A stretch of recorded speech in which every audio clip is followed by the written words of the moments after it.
할렐루야. 말씀과 기도로 시작하는 행복한 아침입니다. 오늘은 신명기 14장 1절에서 21절 말씀 묵상을 나누도록 하겠습니다. 오늘 말씀에서는 가나안 땅에 들어가서 하지 말아야 할 종교 관습과 먹을 수 있는 정한 짐승과 먹지 말아야 할 부정한 짐승이 언급되고 있습니다. 그래서 이러한 법규를 정결법이라고 부릅니다.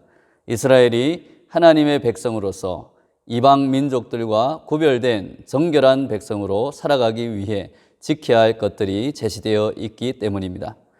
먼저 1절에서는 금지된 애도법을 이야기합니다. 이방 민족들이 가진 풍습 중에는 죽은 사람에 대한 애도의 표시로 육체에 해를 가하는 행위가 있었습니다. 죽은 사람을 위해 자신의 몸에 상처를 내거나 몸에 난 털을 미는 행위입니다. 이러한 종교적 풍습은 죽은 사람의 영혼과 혼연일체가 되는 것을 상징하기도 했습니다. 하나님은 잘못된 종교 신념에서 비롯되어 육체에 가하는 모든 종류의 학대 행위를 금지하셨습니다. 육체는 하나님이 우리에게 주신 소중한 선물입니다. 하나님이 우리에게 주신 몸을 잘못된 신념 때문에, 종교 간섭 때문에 해치고 상하게 하는 것은 선하신 하나님의 뜻이 아닌 것입니다. 우리는 하나님이 주신 귀한 선물 같은 몸을 하나님이 맡겨주신 것이다 생각하며 믿고 잘 관리하는 청지기의 마음과 태도를 가져야 할 줄로 믿습니다. 그래서 2절에서는 너는 내 하나님 여호와의 성민이라고 말씀하십니다. 14장 3절에서 21절은 정결법 중에서 음식법이라 불리는 정결한 동물과 부정한 동물을 구별하는 규정입니다. 오늘 본문에서 언급되는 모든 짐승은 가증한 것, 즉 부정한 것과 정결한 것, 즉 정한 것으로 나눕니다. 이스라엘은 매일 이 음식 규례를 의식하며 지키며 거룩하신 하나님에 대한 순종의 자세를 생각하며 정결함을 준수하려는 노력을 다해야 했습니다. 이 음식 규례의 목적에 대한 해석은 다양할 수 있습니다. 첫째, 생명 존중을 의도한다고 주장하는 사람들이 있습니다. 밀그롬이라는 신학자는 이 규례의 목적이 무차별한, 무분별한 사냥을 금지하는 것이다 라고 말하기도 합니다. 두 번째로 하틀리라는 신학자는 이 규정들의 철저한 준수는 이스라엘 족속이 그들의 이웃들의 비도덕적인 관습을 따르지 않도록, 또한 이교도의 의례들을 자신들의 여호와의 예배에 통합시키지 못하도록 지켜주었다.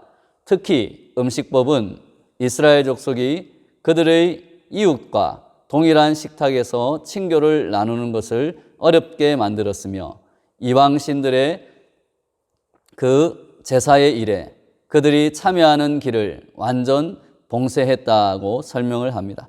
즉 이방인들이 먹는 음식과 그들이 제사나 축제 때 먹는 음식을 이스라엘 백성들이 먹지 못하도록 금지하는 역할을 했다는 것입니다. 그렇습니다. 음식 정결법은 이스라엘은 정결한 동물들만 음식으로 먹음으로써 자신들이 이방인과 다른 거룩하고 정결한 삶을 살아야 한다는 것을 항상 기억하도록 만들어 주었습니다. 이러한 정결 규례는 신약 시대에 이르러 음식법 자체가 신실한 유대인의 상징으로 사용되기도 하였습니다. 신실한 유대인들은 아직도 구약의 음식 규례에 맞춰서 만든 코세르라는 식품만을 먹고 있습니다. 음식법은 유대인들이 이 세상에서 구별된 삶을 사는 상징적인 방법 중에 하나였습니다. 또한 예수님 당시에도 유대인들은 자신을 깨끗이 한다는 상징적인 표현으로 식사 전에 손을 씻었습니다. 그래서 바리새인들은 예수님의 제자들이 손을 씻지 않고 식사를 하는 것에 대해서 부정한 것을 하고 있다, 부정한 일을 행하고 있다고 질책한 것입니다. 이러한 질책에 예수님은 마가복음 7장 19절에서 모든 음식물은 깨끗하다라고 선포하셨습니다. 예수님은 입으로 들어가는 것이 사람을 더럽게 하는 것이 아니라 입에서 나오는 그것이 사람을 더럽게 하는 것이니라고 우리에게 알려주셨습니다. 구약과 신약 사이의 중요한 전환에 대해서 세 가지로 우리는 대조할 수 있을 것입니다. 첫째로 무엇을 먹을까의 문제입니다. 입으로 들어가는 음식은 중요한 게 아니라 입에서 나오는 게 문제라는 것입니다. 둘째로 어떻게 먹는가의 문제입니다. 이제는 정결례가 필요 없이 감사함으로 먹으면 모든 음식이 가능하다는 것입니다. 셋째로 누구와 먹는가의 문제입니다. 엄격하게 가려서 먹던 시대를 떠나서 예수님께서는 죄인들과 이방인들과 함께 먹으셨습니다. 사실 예수님이 죄인들과 함께 식사를 하는 것은 상당히 파격적이었습니다. 당시에는 죄인들과 함께 식사를 하는 것은 부정해지는 그런 것이었습니다. 예수님은 그러나 세리와 창기와 죄인들과 함께 식사를 하셨습니다. 더 나아가서 예수님은 자신의 피와 몸을 거룩한 제물로 바치시고 우리들에게 먹게 하셨습니다. 이제 우리를 정결하게 하는 참된 음료와 음식은 생명을 주시는 인자의 살과 그의 피를 마시는 것인 성만찬으로 상징되고 있는 것입니다. 이러한 전통은 예수님에게서 그치는 것이 아니었습니다. 베드로는 고넬료의 사건을 통해서 이방인들과 식사를 하도록 계시를 받았습니다. 이와 같은 선언은 유대인과 이방인의 구분의 장벽을 깨뜨리는 것이었습니다. 로마서에서 그래서 바울은 죄의 보편성의 측면에서 모든 사람이 죄를 범하였다. 하나님의 영광에 이르지 못하는 우리들은 죄인들이다라고 말합니다. 그러므로 인종적인 구분을 철폐하고 있는 것입니다.